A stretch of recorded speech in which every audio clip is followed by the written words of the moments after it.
Hey, you. I just wanted to shoot a video for you in the light to show you that I'm not always in a dark place, and I could do it. But today's barbecue was a mess. I mean, it was just Crystal's friend Bree brought her infant son, who did nothing but scream the entire time.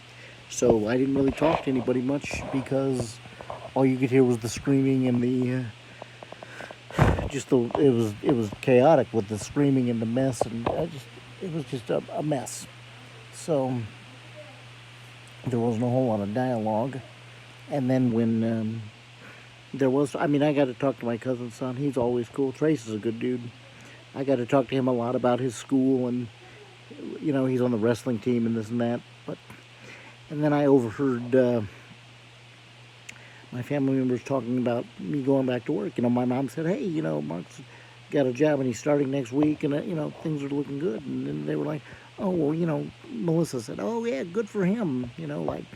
But it was in a sarcastic way, like, "Yeah, good for him. Like, isn't that cute? Like, I'm doing." And they weren't talking to me; they were talking amongst themselves as though I wasn't listening or I couldn't hear them. And it's just like, you know what? It's almost like they have their own opinions and they don't think I can do it, or it's irrelevant to them, or they've been discussing it amongst themselves. In terms of, I don't know, it just the attitude was just bizarre because I didn't act like it bothered me because I don't really care what their opinions are, other than the fact that it's just another verification that they don't believe I can do shit. And it's I don't really care. I don't really care what their opinions are or what they think, because as I said yesterday, if they want to question my choices, I can do the same to theirs.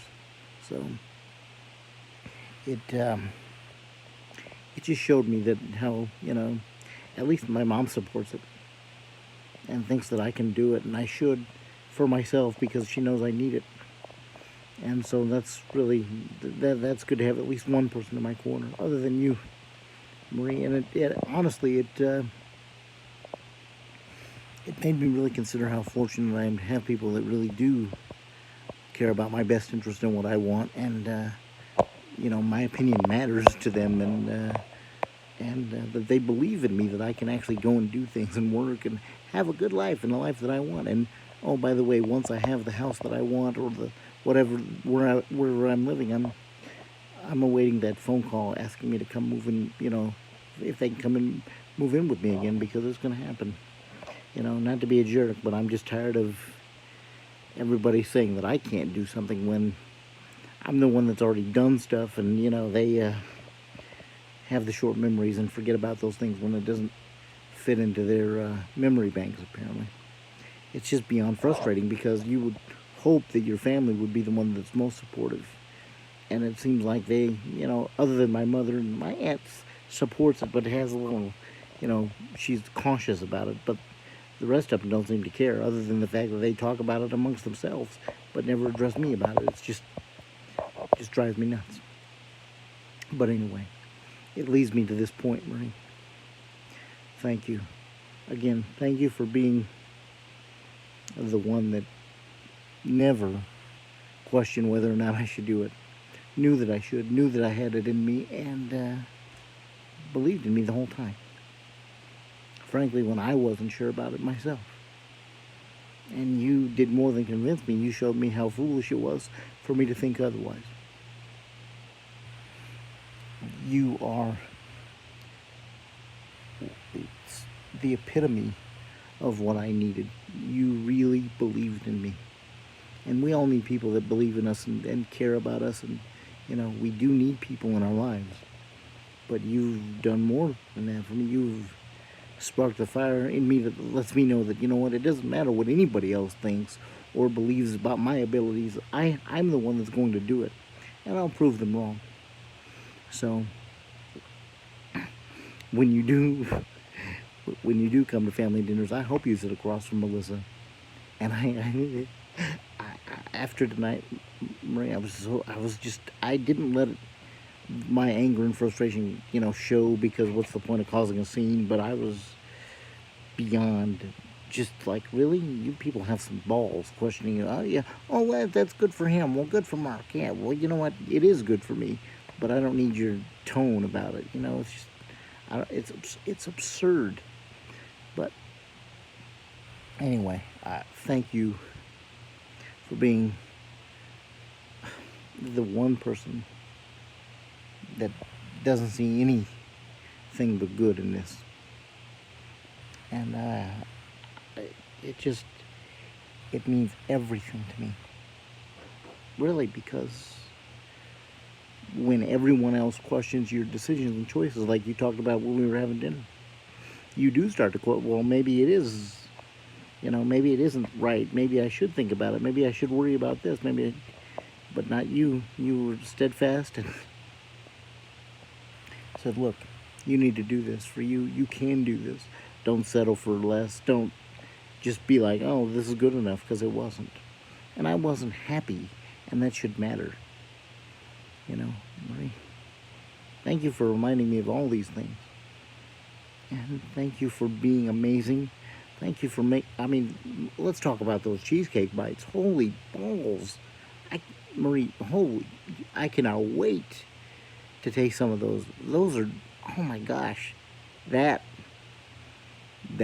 Those look great. I'm hungry just thinking about it. Mouth is watering and everything. But,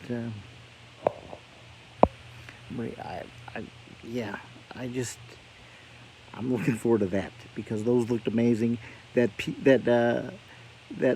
pizza with the pineapples on it, you know, wow.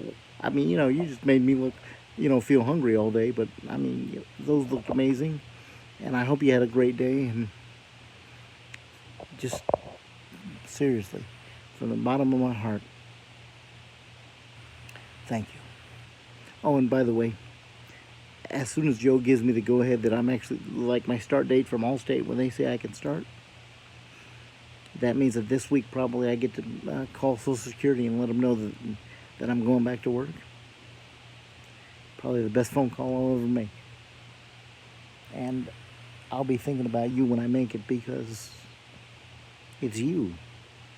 And it was almost like this is a dream, you know. I'll never actually really go back to work. And now that I'm here and I'm doing it, and I know what I'm capable of doing, and nothing will stop me, now I feel foolish for ever questioning myself. But that foolishness about not believing in myself comes from your belief in me. And you showed me, and it means everything. It means absolutely everything. And, you know, not to mention what the mention you did for Gary, it means everything. I swear to you, there's nothing I'll ever be able to do to show you my gratitude for what you've done for me in my life, for everything. You are amazing. I'm not exaggerating. I'm not being, biased. I'm none of that crap. I've never met anyone like you. You're amazing. You know how I feel about you. I'm crazy about you, but it's because of stuff like what happened to me tonight. Because even though you weren't actually with me, I remembered the things you told me as I was listening to Melissa and everybody else discuss my choice to go back to work. And I just got disgusted. And I kept looking at your cheesecake, and it made me smile, because that is something I'm looking forward to. Listen, thanks again for everything. You are amazing, but this video's a little long. I hope you see it in the morning when you get up. And I'll talk to you tomorrow. I'll text you, text me. We'll talk. I'll talk to you soon. Have a great night. Bye.